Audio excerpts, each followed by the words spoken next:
Good afternoon. Good afternoon. All right, very good. Calling to order the special council meeting of the Jackson City Council. Today's date is February 24th, 2026, and the time is approximately 4:38 p.m. Colleagues, are there any opening comments? No? All right, hearing none, we have one agenda item, and let's go ahead and get on the floor, please, clerk. Order confirming the mayor's appointment of Rochelle M. Brackney as the chief of police for the city of Jackson, Mississippi. So moved. Second. All right, it's been moved and properly second. Colleagues, we're going to go ahead and do as usual. I'm going to start with Ward 1, and then we'll just get all our questions out of the way, and if there's a need for a second round, then we'll take it up at that time. But I will ask that we give each other an opportunity to, call and respond. And I'm going to also ask that those in the audience please silence your phones and govern yourselves accordingly. No emotions, outbursts, that kind of stuff. The chief's vote is one of the most consequential votes that the council has to make. And so this is a very serious hearing. And again, we ask for your full cooperation and making sure that we maintain a nice standard in here in the chambers. All right, thank you. Now, Dr. Brackney, if you would like to just simply introduce yourself, I'll give you about 2 minutes. Tell us a little bit about yourself and whatever else, and then we'll go with the questions. Thank you. If I have permission, could I just do an opening statement, and then that way you'll have the opportunity to question me more thoroughly? Does that work for you? Go sir? ahead, yes. Thank you. Good afternoon, Mayor, council members, community members, and our officers here. Thank you for the opportunity to appear before you as candidate for the Chief of Police for the City of Jackson. Jackson is a city of history, faith, entrepreneurship, and higher education, and more importantly, a city of possibility. It is also a city with challenges, as crime and the fear of crime touch families, small businesses, faith communities, neighborhoods, and campuses alike. When business owners close early, when congregations worry during worship, or when students question their safety, the whole city feels it. When mothers hold their breath and loved ones pray hedges of protections around their sons, the whole city feels it. And I am no stranger to that feeling. Throughout my career, I have led public safety initiatives that reduce crime, strengthen community trust, and improve officer accountability. I have partnered with clergy and faith-based leaders, business leaders, educators, and residents to create safer, more inclusive communities.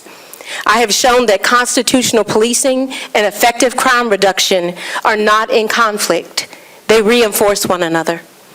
I am mindful that each of you carries the voices and concerns of your constituents, and I am committed to working alongside you to strengthen safety and trust in every neighborhood.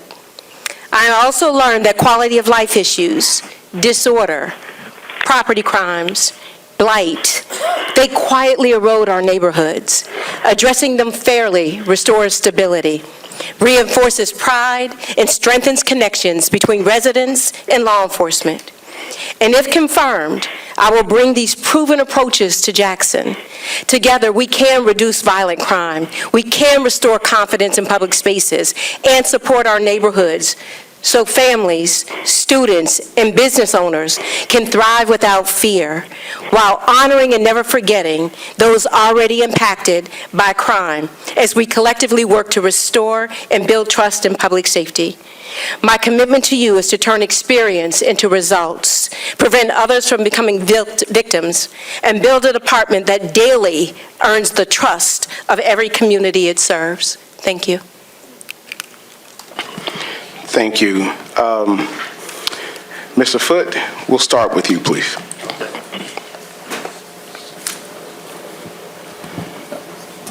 Thank you, Ms. Brackney, for being here, and thank you for your time. We visited a week ago or so, and appreciate the 20, 30 minutes that we had to discuss some of the key issues about facing and confronting Jackson. And so I'll just follow up on some of those discussions we had I'll begin with I think is really a big concern that we face in trying to make our city safer, and that is gangs. We've got a lot of gangs. I've heard Chief Wade talk about maybe perhaps more than 20 gangs that are across the city, and I think they're predators on the community, and even just as bad as the fact that they go out to recruit younger youths that may need some direction in their lives and recruit them to their gangs and put them up to doing nefarious things, whether it's carjackings or stealing cars or whatever. So what is what's your plan to address the gangs and basically run them out of town is what I'd like to see happen. Thank you, sir. There's a couple of things I would first caveat by saying is this. We not only have gangs, you have these informal group affiliations that often are more predatory than the formalized gangs that we would actually put into an intelligence database that would qualify as a gang. But the impact is exactly the same, regardless of whether it's a formal gang or whether it's an informal group or a neighborhood or a street and how they're loosely connected. The first thing we have to do is gather intelligence on the gangs and then identify and target them very strategically and surgically. That requires partnerships at every level, local, federal, and state. The first way that you do it is oftentimes I do these environmental scans and assessments and identify within each of the different neighborhoods or the different wards the top predators in that community. And if you do it and triage it one at a time, take each group out one at a time, the other ones actually start to fall. When they understand that you have a strategic plan and you're not just responding, you're doing something proactive. And oftentimes we fail in the planning stages of this. We see something occurring and then there's so many competing priorities that we let certain things go.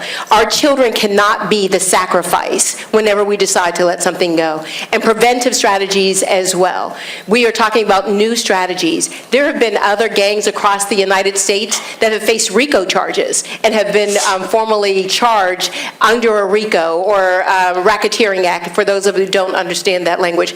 You start bringing in that type of intentionality, you will often see quick and immediate results at that level, and then it continues to have a ripple effect. There's also programs, if you understand, that came out of Boston, C-Spire. David Kennedy started years ago out of John Jay University. When you start identifying the gangs, but more importantly, calling the gangs in, bringing them in and explaining to them what your strategies are, we have a zero tolerance. You also see that these group affiliations start to fall apart as well, and that's how you target them. Okay, thank you. One question for each. No, I'm not going to stop you. Go ahead. So, a follow-up on this issue is blight is a big issue in Jackson. We've got lots of blight. We've got record amounts of abandoned property. I think we have 5% of the state's population, but 25% of the abandoned property, residents and commercial. And I think that is just, those are the scars of the fear and evidence of the fear that's out there in the general law-abiding population. They're fearful. They're fearful of violence, of gang violence, of other violence being perpetrated on them. We've got lots of good office buildings downtown that have been vacated now and stand empty, and where in many cases it was the fear of the women that worked in those offices with the law firms or other businesses that were fearful when they left the office at 5 o'clock to go out and get in their car to drive home. They were fearful of what would happen to them between the time they got outside the office to the time they got to their car.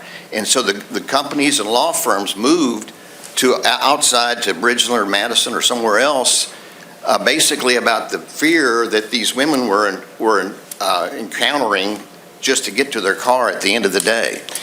And so I think it's tantamount or it's critical for us as a city government to take that fear and turn it around. I think the gangs should be the ones that are fearful of us. We need to confront them and tell them that their behavior is unacceptable and do our best to run them out of town, get them to leave, because the citizens need to feel safe or we're going to have a successful city. If we're going to rise like the mayor wants Jackson to rise, we have to deal with the fear and make the citizens feel safe and the bad actors be fearful.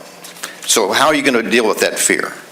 So the first thing we should do is acknowledge that crime stats do not translate to a reduction in fear. Reduction in crime stats do not translate to often reduction in fear. How do I feel about the community that I live in? How do I feel about the places that I work? Do I change my walking patterns as a result of that? Do I feel uncomfortable at night enjoying the amenities that the rest of the world gets to do? Am I excluded from opportunities to engage in my community differently? And so the first thing that you look at is I talk to businesses across, work with us on making first safety plans so that as we continue to do this, how do we make you safe? How do we engage, talk to you, find about what your fears are? And then you know what else you do? You commit to resources at times with those. We did a lot of things. I started in Pittsburgh with Walk with a Cop. We would have officers in the exact same place at the exact same time, meeting with the community constituents. And they walked with them and they walked through the neighborhoods and said, tell me where your fear is. And then let's work together to make sure that that officer could bring back an answer to that exact same group. And when you're held accountable to that community in which you are serving, it's a very different police response than it is the person who casually patrols around that area. It was highly effective. You often see reductions in crime. The other thing is to get in the front of this. Whenever I meet with the business owners or anyone who's part of a development or central development group or community development plan, I ask to get in right on the very beginning. What is your goals? Where are you trying to go? Who are we trying to woo? And let me be part of that planning process so that we woo them together, that they know right from the beginning that public safety is not an afterthought, but it's part of the initial planning footprint. And when you do that and you can assure people that you hear them and you understand their fears, amazing how the communities respond to you. But more importantly, amazing how the businesses will trust you, because you've come out and said, I'm willing to partner with you on the front end before there's a problem and not on the back end once we're having a problem. Okay, that's all the questions I get for right now. Okay. Councilwoman sir. Clay? Welcome to Jackson. Thank you. Councilman Stokes?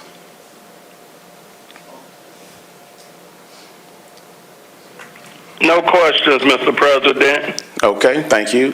Councilman Hartley? Yes, Dr. Brackney, certainly appreciate you being here today, and know that it was a very rigorous process for you to get to this point. And above all, I feel as though, it's under our system of government, it is, in fact, the mayor that hires and fires.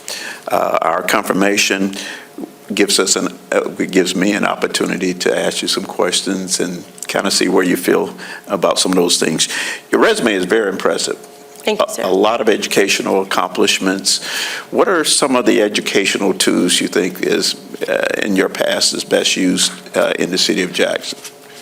So a combination of things. So desired outcomes. The first thing I do is always look at a logic model. It may sound counterintuitive when you're talking about policing, but using logic models to determine what are the outcomes that we're looking for, and what are those activities and inputs and resources that we need to apply in order to get our desired outcomes. I use a lot of universities to help me. I've often called on Carnegie Mellon and Harvard University to help me analyze data, but also to use things like the data that doesn't get tired, the tools that don't get tired. AI never gets tired. How does it data mine so that we can see different patterns and trends of crime? How do we look at the data that we currently have to help us predict where crime might be? Not necessarily because of the data that is always, some of our data is kind of a little wonky when you look at data, but because of what we've seen over behaviors. How do we get the technology to do that? I'm a huge proponent of cameras. I'm a huge proponent of real-time crime centers or command centers, as it's called here, body-worn cameras. But there's also another part that I'm actually interested in is when you use the technology to allow a public-facing use of your data and the public-facing use of your technology, you find that you can address crime much more effectively, because there is always somebody up and in your neighborhoods watching some camera, watching some or doing something with information. And when you use all of the tools that you can use, but don't over-surveil, right? You don't over-police. Use the tools to address the crimes. It is highly effective. I do data dumps. pulling all of your data in to see not only your crimes that are occurring, how often do their officers responding to the same location, and then what can we do to disrupt that when we have heavy consumers of the public safety system. Then you can also potentially go on when you start thinking about data dumps. How often do they respond? How many cars are required when they're there? How quickly are they getting there? How long are they having to stay at that call? And then you can start introducing different kinds of variables to help you solve that problem in advance. And when you find your super consumers of your public safety resources, either the ones who dial 911 or the ones who have 911 dialed on them, you start using that kind of data, you can use that as a resource multiplier where humans are not necessarily available. Okay. It's a much more easier, strategic, effective, efficient way. Thank you. One additional question, probably. Okay, thank you. We have some shortcomings when it comes to finances and budgets. We need more police officers. We need more vehicles or different vehicles at the precinct level. And then on the other side, I have businesses that are complaining, hey, we have this problem, people are breaking in, and no response in some instances. How do you plan on maybe doing more with less? Maybe that last answer would probably part of the solution too, and that is do a lot of analysis. But I think we're going to have to look at, for the short term anyway, doing more with less. What are some of your thoughts? So doing more with less, as many of you knew, I've grown up a black woman in a poor city all my life on public assistance. One of the first generations of my family to be educated. I have a father with a 6th grade education and a mother with a GED. We did nothing but do more with less. There was no money. So creativity had to be the only way that you could address any of the issues that you had in your household or in your family. 1, you use technology. 2, you use collaboration. 3, I also do something called asset mapping. What are the assets that currently exist in every single community that can support the work that we need to do? And then we use government at that point to fill in the gaps. It should not be the default. It should be the support mechanism. And once you do an environmental scan of what you have in place, you will find that there are lots of nonprofits, non-governmental organizations, and actually for-profit organizations as well as universities who can do the work and help do it for you. We just not have asked or asked with intentionality. Okay, thank you. That's all I have, sir. All right, Councilwoman Brown Thomas. Thank you. Thank you for wanting to serve in our city. Thank you. My first question is, if you are confirmed, how would you support and how would you build trust between the police department and the community? Thank you so much. We often talk about trust and legitimacy hand in hand. And the reason that most of the organizations or the communities don't trust us, residents don't trust us, is because there's often a lack of transparency, a lack of accountability. They don't often feel like their voices are heard or that they're elevated to the level in which they deserve to be elevated. Most people want to be acknowledged. They also want to have an encounter that they're left with feeling dignity and feeling that whatever crisis they're experiencing at that moment, someone is authentically interested in doing that. One of the first ways that you do it is to be in community. I often talk about relational policing instead of community policing. Relational policing actually builds community policing. And I often go into the neighborhoods and talk to them to say to us, what's missing? What is it that we haven't heard? What haven't we asked you? Why haven't we not addressed these issues? How often have you been putting that in? And when you start solving the small problems, I've heard things, and what may be small when I say that in terms of like data capturing, when a person says over and over that there's loud music in this house next to me and I've called you 100 times and nothing has happened. They're running the stop sign here every time and our children are at risk. They're drag racing up and down down the street and nothing is being done. When you address those kinds of disorders and you do that and you say, I see you at those levels, then they start to feel confident that the higher level crimes, violent crimes, will be taken care of. You know, my grandmother used to say, take care of the little things, pay attention to how someone's hands look and how their feet look. If they take care of those little things, the big things are taken care of too. Thank you. My next question, what are your top 3 priorities of our police department in your first year? So the top 3 priorities is this. I know that this is a department that has great possibility. They do. I've talked to now my 3rd precinct, and I keep hearing the same thing over and over again. They just want opportunities. They want opportunities to professionalism, to promote up into the organization. But they can't do that without technology, equipment, and training. Training not just at a local level, but training at a national level. Here in the audience today, literally are some of the National Organization of Black Law Enforcement Executives, in which I am currently the national chair for. Bring in that kind of training that is the type of training that holds the standard, not just locally, not just nationally, but globally. And our officers deserve that kind of training, that kind of equipment, and that kind of personal and professional development. Training is one. Technology. We are woefully behind in the technology era. We know that today data repeats itself globally every 12 hours. So every data piece or data point that we know is repeating itself every 12 hours. When it's going that fast, our officers need the tools to be able to keep up with the data that is out there. That is another one. And then just again, looking at the organization.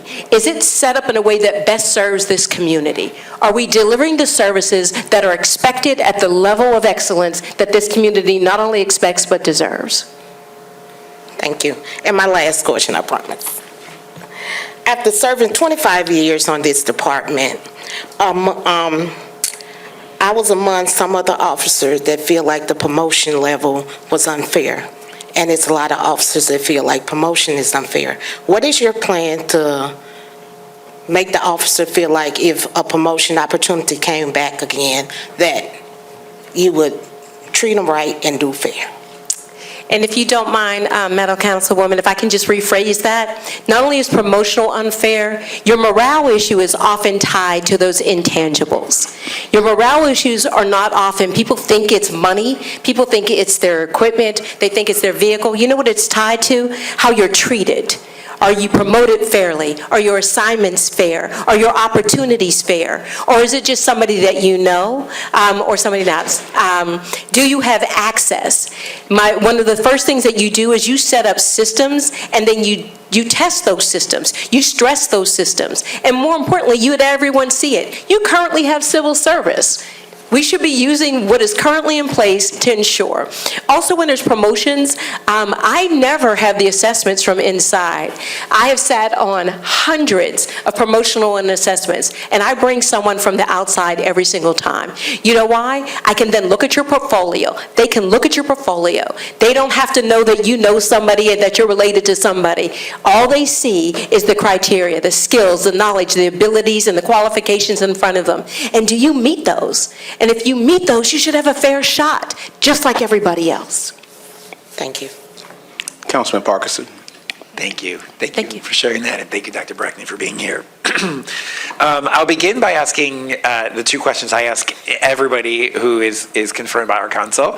And the first is, what are your goals for the department? You answered Councilwoman Brown Thomas's your priorities, but I'm curious, what are your goals? So the first one is going to be an intangible. My goal for the department is that they see themselves as able, as competent, as professional, as happy, as thriving in the environment that they're there. And the only way that gets there is if we all do this together. When you look at an organization, they will never treat the community any better than they're treated themselves. So within the organization, if we don't treat them well, if we don't have healthy, thriving officers, we don't have healthy, thriving professional staff, it is very hard to translate that into healthy, thriving relationships out in the community. So what does officer safety and, more importantly, wellness look like? Holistic wellness, not just having access to gyms, but what does that look like when I have access to mental health care? What does it look like when I have help with, I may be a caregiver for young children, but also on the other side? We often have a lot of individuals that are taking care of both sides, whether it's their more elderly relatives that they're caring for, or whether they're caring for young children at the exact same time. And that's a lot of stress on a department. It's a lot of stress. And we are an aging society, and understanding that, how do we set up spaces where our officers can be well? I also heard that there was not a lot of opportunity for professional development. That may not necessarily be promotional development, but when you are intellectually fed, when you are physically fed, and when you're emotionally fed and spiritually fed, those are the officers that you want showing up at work every single day. So looking at our personnel and seeing where we are failing them, that is one of the first things. The other goal is to get a really firm footprint on, I'm sure you'll like to hear this, budget. What does our equipment look like? Is our budget aligned with our equipment? Are our needs being met? So a full assessment and inventory of the physical tools that we have, so that when I do come asking for a budget, there's a reason for it. I can give you the impact of why we need these things and the impact of what happens if we do not. Great, thank you. Another question we like to ask all the confirmation and the confirmation hearings is, if confirmed, how will you work with council? Maybe I should have watched the other confirmation hearings, huh? If I'd have known that was your questions. So let me understand how this would work for me. As I said in my opening statement, each of you carries the weight and the concerns of your community and your constituents.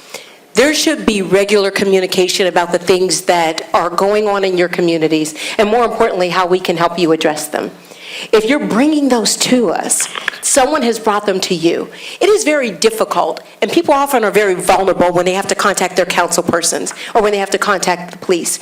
We should not make that process more difficult for them. So if it's brought to you, you should be able to bring it to us. And there's ways that we can do that. We can set up just literally our own sort of pathways to getting information to it. You should not be at a barrier to be able to get resources for your constituents and your communities. Thank you. I think one thing that's really important for the chief of police is someone who's going to enforce the law. And we'd like to work with you. If there are certain ordinances that you would like to see on our books, this council is more than happy to consider those. If there are certain ordinances on the books that you believe the city can benefit from a repeal, we're happy to consider those as well. But for the ordinances that are on our books, we spend a lot of time passing really key pieces of ordinances, and it's very frustrating sometimes when we see those ordinances not be enforced. And so I think we'll need a very clear commitment that you will enforce the ordinances and enforce the law, if confirmed. Thank you for that. And as on our conversation is, if we have laws on the book, oftentimes we will put some on the book and then we don't give the officers the resources to be able to implement them. I know we talked about noise ordinances, and then that there are often lanes that are shut down and grills come out in the middle of the street and things of that nature. If we have a noise ordinance, but our officers do not have decibel meters, fix it, right? Fix the problem. That's an easy fix. So I think part of the frustration becomes on every part is you want the ordinances enforced, the community wants them enforced, and then the officers don't have the ability to enforce it, and then there's frustration. So I think what the solution always is for me is when we talk about ordinances, if we do it together from the beginning, we can then make sure that the ordinance is able to be enforceable. You'll often see things about a curfew center or a truancy center that says take them somewhere, and then you don't have somewhere to take them. So you have a truancy center or a truancy order on the books or a curfew order on the books that cannot legally be enforced because there's no actual way to do that. So I would ask that when we do these things that we work together, make sure that we have the resources to not only operationalize it but implement it in a meaningful way. Great. Yep, we look forward to working with you on that. something that I think is really important in Ward 7 is the ability to collaborate with other agencies. We have a huge footprint, not the entirety of Ward 7, but a huge part of Ward 7 is in the Capitol Police precinct, as well as 100% of all of our wards is in Hinds County. And so having strong working relationships with Capitol Police, with Hinds County, and with other agencies is going to be crucial. We have had some turf battles in the past with blame on all sides, and we've had moments where true collaboration has been possible. And one of the things that we're looking for, as I look to confirm, is someone who can collaborate effectively with other agencies. And I'd love to hear your reflections on that. So I think you've been on my calendar today, it seems. My first meeting was with Chief Bilecki this morning, and we talked about exactly those things. What does a clear understanding of collaboration look like? How do we prioritize the things that we are going to be working on? How do we deconflict in a healthy way where that needs to be deconflicted? But also, more importantly, how do we now strengthen the relationship around communication and goals? We all have the same goals. Hinds County, the Capitol Police, and Jackson PD, to make this area, to make this community safer, thriving, not only just from crime and disorder, but the fear of crime and disorder, which is just as true and tangible as the actual data and the numbers. And so we had that conversation. Then we met with Cities United today about how do we bring together resources to address our youth and the fact that they are often feeling disconnected from the systems. I say all the time, if they don't have access to mainstream economies, they will make their own economies. And that's where we have the ability to disrupt some of the violence that are going on, where people are just attempting to either make money, or territories or things of that nature. We can't do this by ourselves. We don't have the resources. We don't have the budget. We just don't have the personnel to do that. And we know we cannot police ourselves out of this. So collaboration doesn't just stop and start with the public safety agencies. It's bringing in those other persons who can wrap around us so that we can address the problem holistically. Thank you. Dr. Brackney, in Jackson, as in many cities, the work of animal control falls under the police department. And so I'm wondering if you can speak to your preparedness to work with animal control. I don't own any pets, for the record. Animal control, I do these surveys in communities, and I often tell a community to go outside at 10 a.m. and we have this conversation and tell me what you see. And when you tell me what you see, if it's things like dogs are running loose, or if you see that there's a home that is, that there's blight in the community, or if you go outside and you see certain things, and more importantly, how does it make you feel when you see that thing at 10 a.m.? And then I do the same thing at 10 p.m. Animal control is an important aspect of that because it's one of those things, it has a response feel of emotion more than it necessarily does a legal response. People respond emotionally. They're afraid of dogs. They're afraid of our animals, but they're also concerned when there's animals who are being abused and mistreated in the community. Yes, it falls under there, but there's actually ways that you can do it. You can create a healthy animal space to live in. I am more than willing to bring in some experts from Pittsburgh who did this. And one of the highest running fundraisers every day on that day of Tuesday, that day of giving, is to our animal shelters so that they can support those animals who are either abandoned and allow for adoption versus euthanasia of those kind of animals. I think it's a great project, and let's not forget that we have veterinarians who are going through schools here. Let's use them to help us with best practices of how we can find places and create spaces for healthy, thriving animals, and then use them in different ways. There are a lot of animals who are support animals, emotionally support animals. Use those kind of animals to reintroduce them back into society, and it could be something that is not only profitable, but also something that's healthy. Thank you. Dr. Brackney, I'll close with this.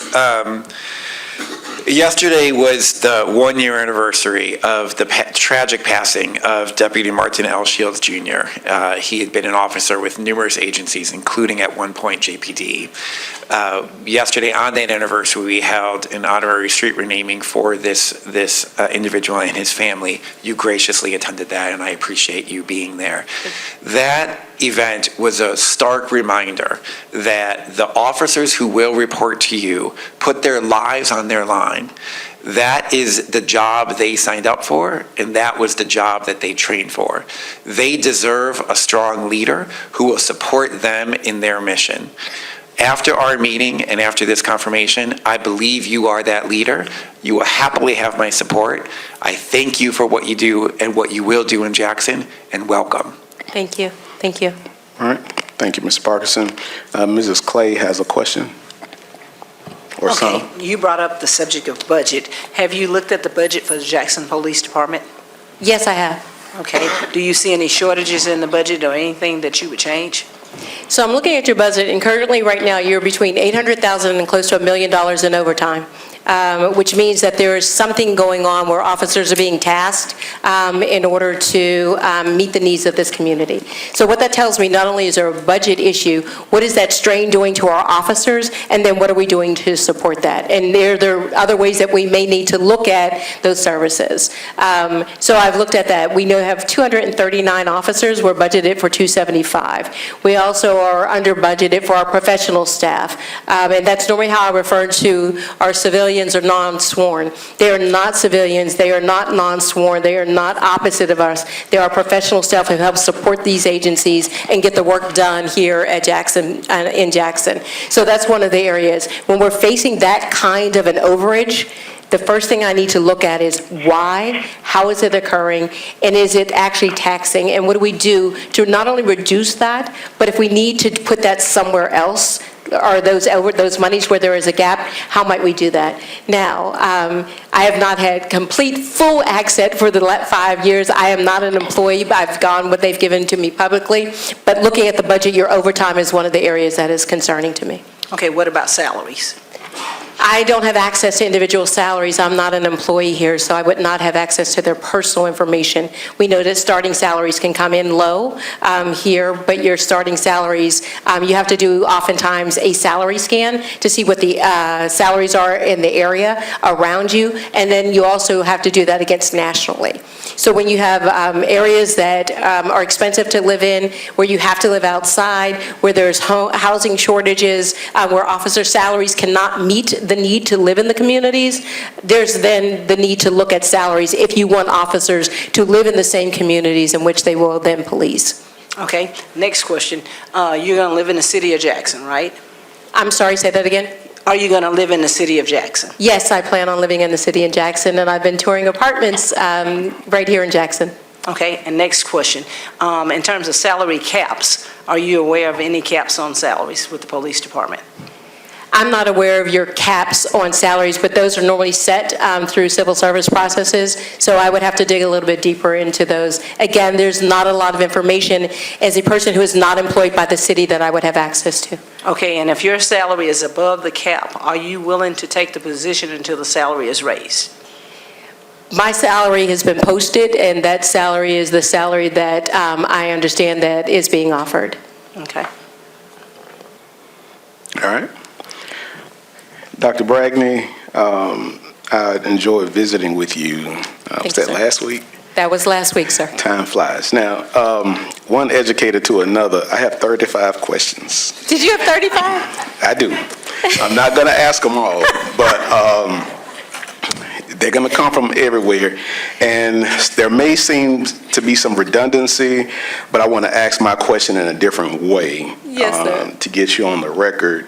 If you don't mind, I'm going to start with your leadership experience in Charlottesville. Yes, sir. Okay? All right, so you were hired in Charlottesville to rebuild trust after the Unite the Right rally and to reform police culture. What specific reforms did you implement there, and what measurable results did those reforms produce? Thank you. So the first thing that I was done, and when I was hired to come into Charlottesville, you were right, it was after the Unite the Right rally.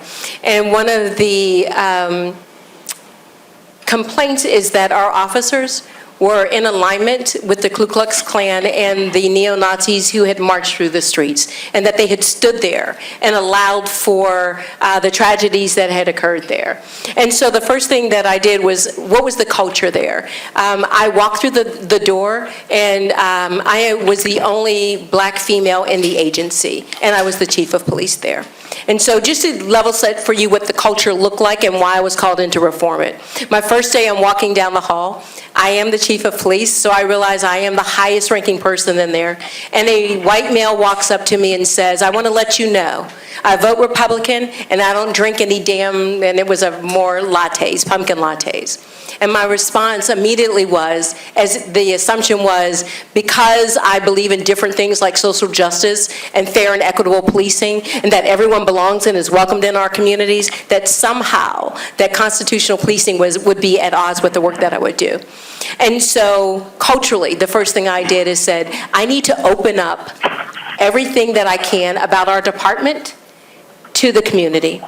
One of the initiatives I started was, and it is the only one to this day in the United States, it's a Fourth Amendment analyst position, in which I had an independent person pull every field stop of our officers, and particularly those that were officer initiated, and had them triangulate the body-worn cameras with their written reports with the things that they had put over CAD. And then I realized that they were disproportionately stopping certain people in certain communities without any probable cause. I then posted all of those data on our website.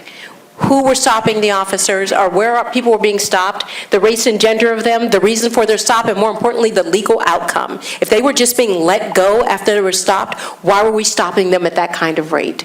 I then did the exact same thing with our use of force. Every use of force incident, a summary was put on the website about that use of force, the race and gender of the officer, and the highest level of force, and whether it was justified or not. And we kept that information confidential and just used a number that was generated for us sequentially. That then allowed the community to see the levels of force we were deploying on our officers. I did the same thing with internal affairs. Every single complaint that came in, a summary of that complaint was put on our website. The race and gender of the officer, the race and gender of the person who was stopped, the type of complaint, the violations of the policies, the outcome of that investigation, and more importantly, what was my response, whether there was training, whether there was counseling, whether the person was terminated. Again, you can do this because it's only an identifier and not the individual officer's name, so you don't release any personnel. Those type of initiatives were extremely successful in creating legitimacy in our agency, because the community understood when they brought something to our attention, we took it seriously, and then they could then vet whether or not we had did the job correctly, fully, thoroughly, and transparently. That still does not exist anywhere else in the nation, and since my departure from Charlottesville, they have rolled back every one of those initiatives. Okay. Thank you. So you disciplined officers for misconduct, right? That is correct. How do you ensure accountability while maintaining cohesion in the department? So when you get to the point where you have to discipline any officer, you have failed. Something has failed along the way. By the time, not only did I discipline officers, I fired 10 officers from Charlottesville Police Department. Fired 10 of them. Excessive force, domestic violence, sexual violence, theft, racial, racist and homophobic and xenophobic behaviors. They were circulating nude photos of women they had been having sex with on our city phones. They had threatened to kill 2 other officers. They threatened to kill me and said they wanted God to sort it out when they got done with me. How do you do that? You come into work every day. You look at those cases. You evaluate them. You work with your district attorney's office, and then you terminate them. And you make the standard clear. Corruption at any level will not exist in this organization, and I am willing to put my life on the line if that's the case. And I walk back through those doors every day during those investigations, albeit gun in hand, but nonetheless, I walk back through those doors.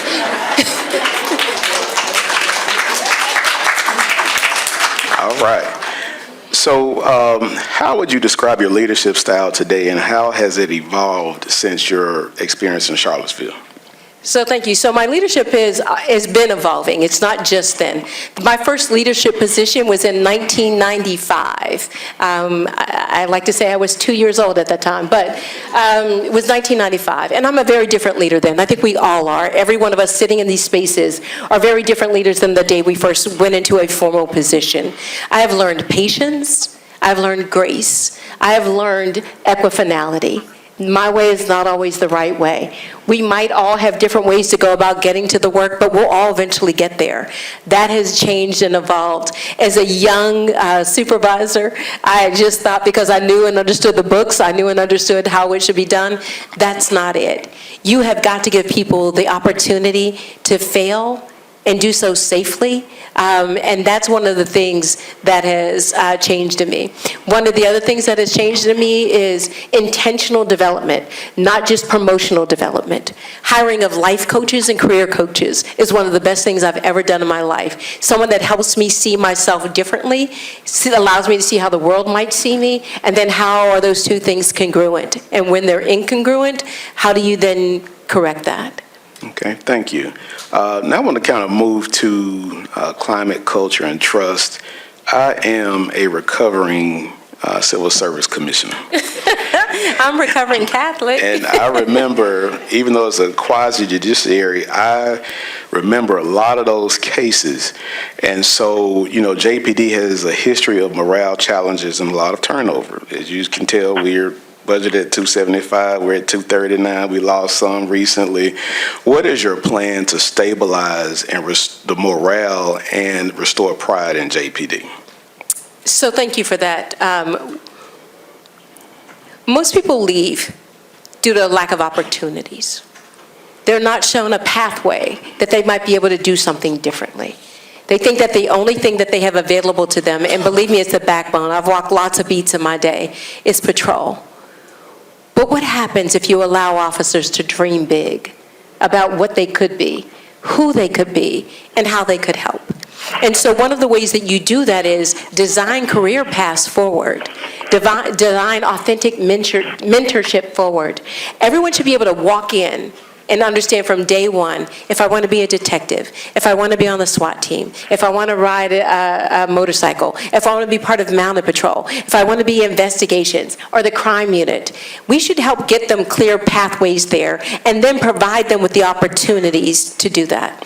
One of the things that we found out today is, when I was talking is, we often offer tuition reimbursement, but that is often written out of the budget. When we offer something and then take it away, that can be a problem. But also, reimbursement is often cost prohibitive for a lot of people.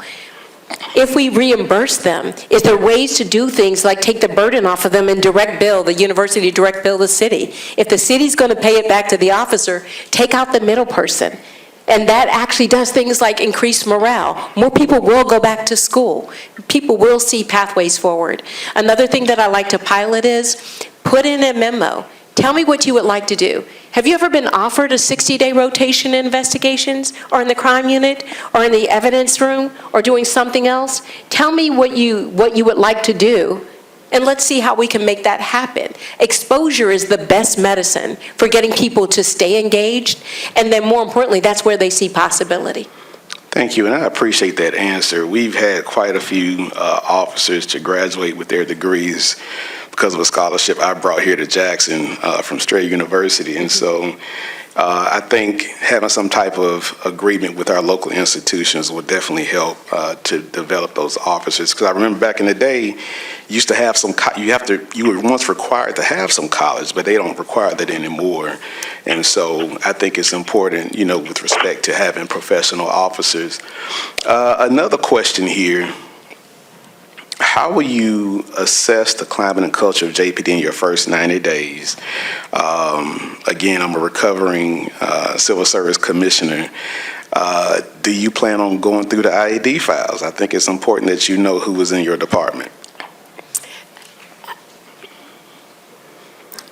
This is a twofold response, right? When you think about it, there's the logistical things that you have to do, and then there's the emotional things that you have to do to assess your department.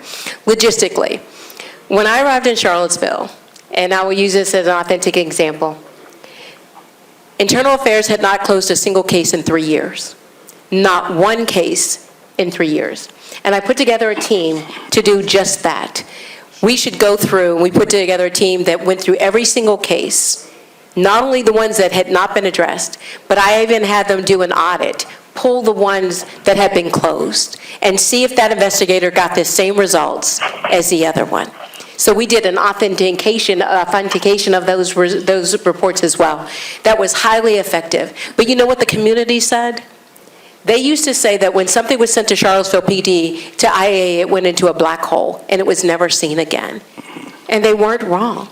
They were not wrong. Thus, that's the reason I started posting them on the website, that the community could hold us accountable and to those standards.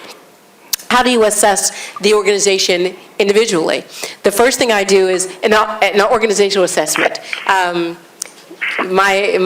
you know, my doctorate is in instructional management and leadership. A lot of that is around organization.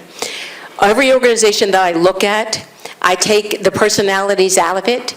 I then look at what does our chart look like, and then I say, what are the skills, knowledge, and abilities and job description that was put in for that space? And then I ask the officers to do a personal SWOT analysis of themselves and of the department, and then I actually tell them to do Strength Finders 2.0. And then I start overlaying, are the people in the right positions to do the right jobs? Or have we just put people in place because of who they're related to, who they're friends with, who they may know, who they have spent some time with, right? And there are a lot of formal and informal relationships within the JPD. One of the ways you address culture is to start digging at what are those things that are cancerous to your culture. And that is often a formal organizational assessment. And I've done lots of organizational assessments in my consulting career about what hurts and harms organizations. So we would be doing something very similar here. Okay. Colleagues, any more questions? Y'all have any more? All right. What number are you on? I don't know. I'm striking out some things that you have answered. So, what specific steps will you take to eliminate favoritism, cliques, and internal politics within the department? And that's coming from a historic perspective. My father was a longtime police officer. My brother's who's retiring, and I have the ear and personal relationships with a lot of those who serve, you know, and I've always appreciated them, especially Precinct 1, 2, and 3, because they serve my ward. No shade to 4. But how will you, what steps will you take to eliminate favoritism, cliques, and internal politics within the department? So thank you. So there's certain things that we're never ever going to be able to eliminate. Cliques are going to form regardless. You know, I can have anything in place. My job, my responsibility, as well as those who are in command, our responsibility is that we identify people based on knowledge, skills, and abilities, and what are our key performance indicators that tell us that we are meeting the demands of that particular position. If you have civil service requirements, you follow them. If you have opportunities, you post it for everyone to see. Give everyone equal opportunities to do that. When I talked about promotional, I said I bring in outside assessors, and I don't mean from Mississippi. And the reason you don't always want it from someone in the state, because these states condense very quickly. When I was in Pennsylvania, everybody in Pennsylvania knew everybody else, because you go to training together. In Virginia, everybody knows everybody else. Mississippi, I can guarantee you, everyone's going to know everybody else. So bring them in from Kansas, California. The standard for promotions, you give them the training, you identify that, you put all of the information out at the same time, and then everybody gets the fair opportunity to compete. That's the first one. Assignments. Those kinds of things are often, somebody gets the better assignment, someone's on night shift for their entirety of life because someone does not like them. It's as simple as that. Someone gets the car that I said earlier that barely makes it to the call without it coughing in the doors, and you're just praying, wrapping it around with Jesus to get you there. There's something that you need to do. How are your cars distributed? Do an inventory, do an assessment, and see if we're meeting the needs. But the first thing you have to do is set up professional standards. CALIA standards, the accreditation standards. We do have accreditation standards here for the state. The one thing I'm going to shout out, my father-in-law, Dr. Donald Wheelock, was the accreditation manager for Jackson State University. So when it comes to what do standards look like and how do we meet them, I'm going to rely heavily on those people whose professional business is to do that work. Okay, thank you. You knocked out another question. Will you commit to reviewing recent promotions and assignments to ensure fairness and transparency? Yes, that's an easy one for me. Easy one, thank you. Let's see, let's move to your leadership team and assistant chief. Do you intend to bring in your own assistant chief or command staff out from outside of Jackson? If so, how will you balance bringing in trusted leadership while also developing internal talent? So I've made no commitments to bring anyone in from outside yet. I have made a commitment to look at our organization, to see what staff we need to bring in, what staff that needs to be developed, what type of team we need to build here. It would be very difficult for me to make those assessments when I have not been in the organization. Okay, and let's see here. Almost done, colleagues. We got a meeting at 6, so we got to finish. So we know that JPD has struggled with staffing shortages. How will you manage overtime costs? And I know Councilwoman Clay has asked you about this in an roundabout kind of way, but how will you manage overtime costs? Because we're between $800,000 and $1 million while ensuring adequate police coverage. Again, I would have to be able to look at how our resources are being deployed. Are they being deployed adequately, or are there some gaps that we're having? Are there ability to, whether we like it or not, move people into different areas? If there are some shifts that are overstaffed on a certain shift and then there are other ones that are short, we may have to look at that footprint to respond to the need and not necessarily how someone feels about what staffing looks like. Oftentimes, staffing is done at a hunch level and not at a level based on the information and data. And as we've collated that data, are we doing the proper response to and deploying our resources effectively and efficiently? So looking at where our resources are deployed, how they're deployed, that will also impact what your overtime looks like as well. Okay, thank you.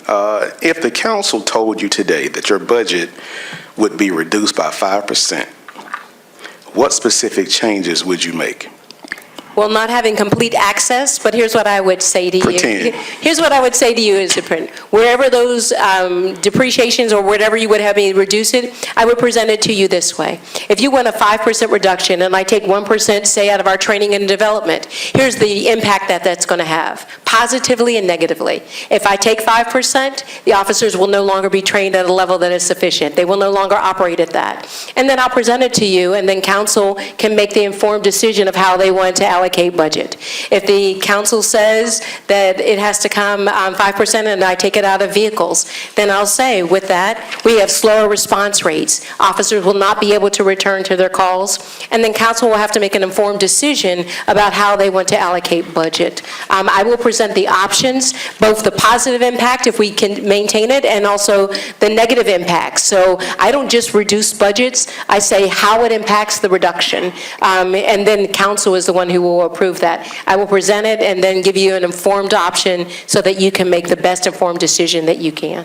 All right, thank you, and I am done. All right. Thank you. Colleagues, any more questions? Councilman Stokes, anything?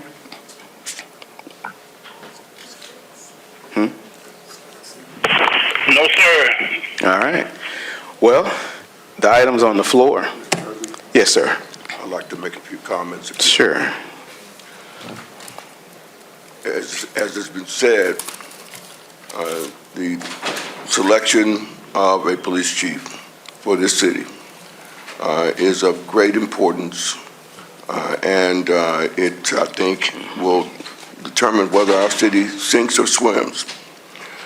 We have had a very thorough a very thoughtful and exhaustive search process using one of the top search firms in the country, headed up by members of this community in the search committee process.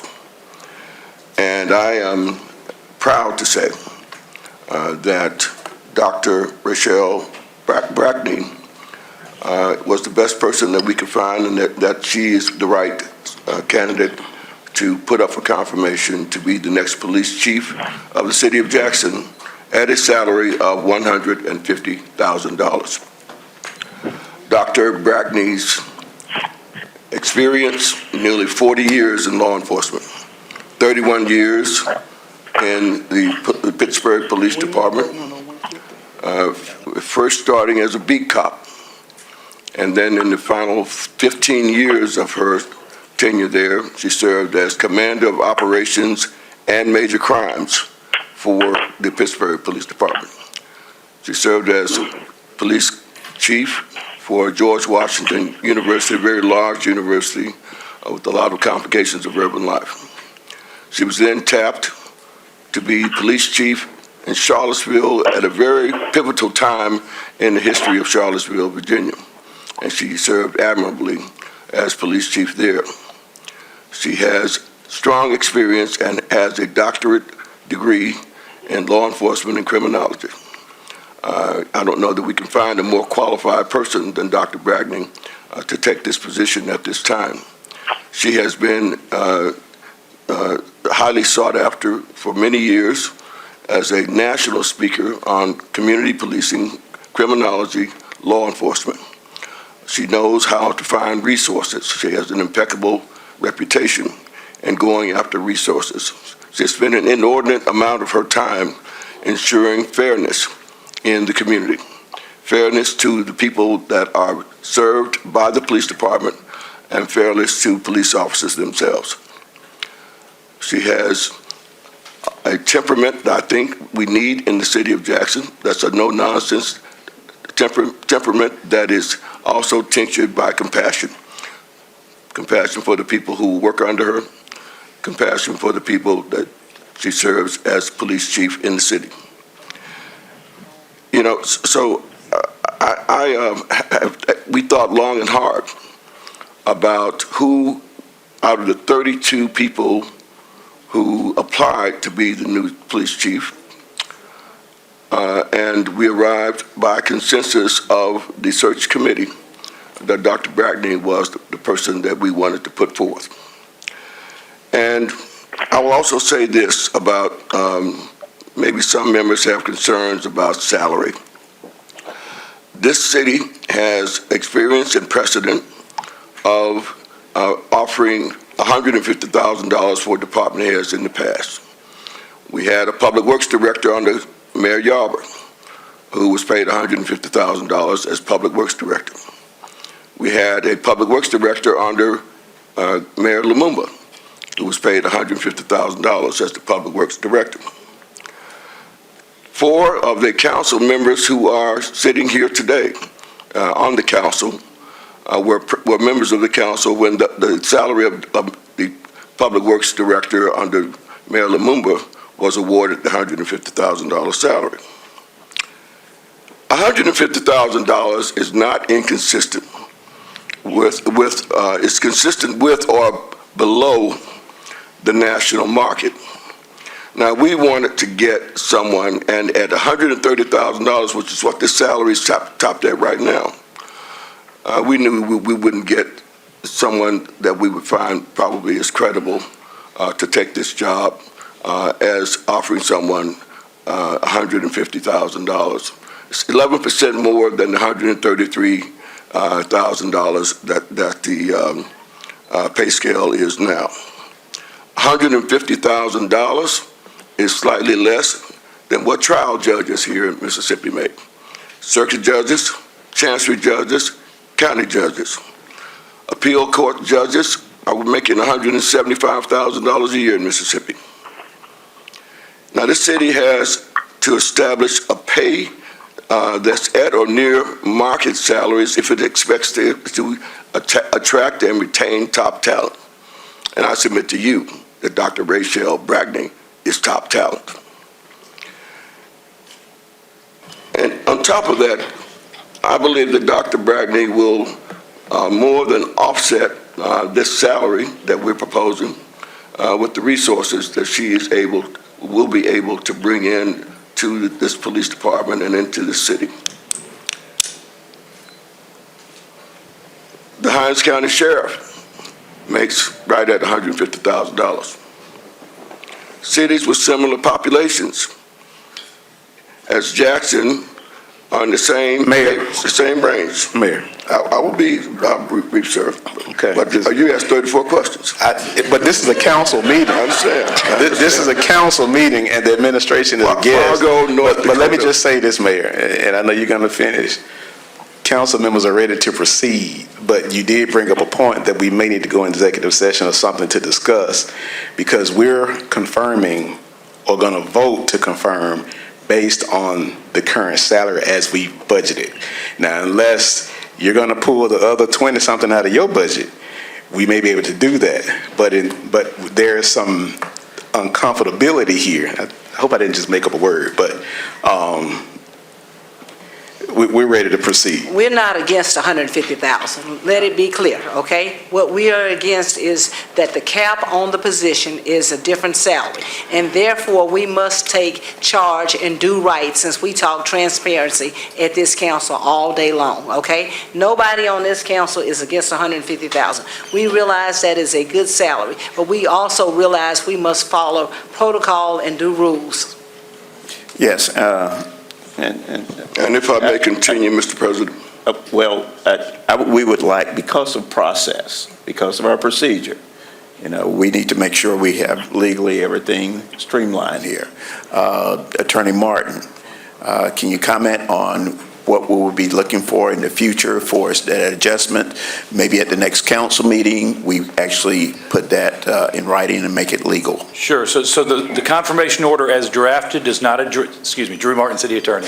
The confirmation order as drafted does not address salary. So if the council votes on the confirmation as it's drafted, it will not impact any salary. And the most that can be paid currently is what the city currently allows as the cap on that position. The council can vote to increase that cap, and they could do that by amendment today, or it can be brought before you at a future meeting. I'm not sure if I was speaking for all my colleagues, but I would like for the administration to go ahead and make that happen, so at our next meeting, we could be presented with something we can vote on. And we need to know what budget is coming from. Well, ultimately, that's the city council's decision. Say less. Okay? All right, Mayor, you may proceed. Cities with similar populations: Fargo, North Dakota, $149,000. Ann Arbor, Michigan, $181,000. Little Rock, $166,000. Chattanooga, $175,000. Jackson, Tennessee, with half our population, $147,000. Dr. Rachel Brackney does her homework. She has vision. She has broad experience across the depth and breadth of policing. She knows how to successfully seek resources. She leans heavily towards fairness. Fairness to the officers who will serve under her. Fairness to the people of Jackson whom she will be serving. But at the end of the day, she is as tough as nails.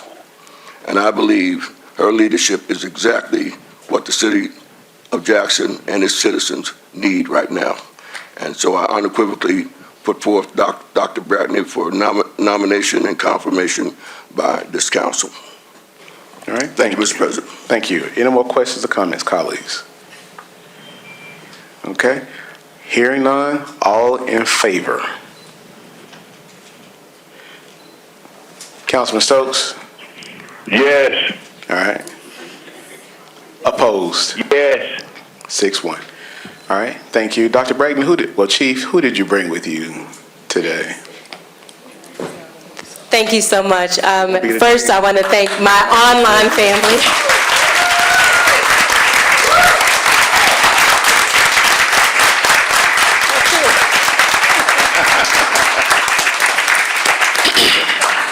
My My husband, my support is online. Our daughter and her new husband, my son-in-law are online, family and friends. But here with me are literally Angie Cotton, one of my dear friends, lives right here in Ridgeland.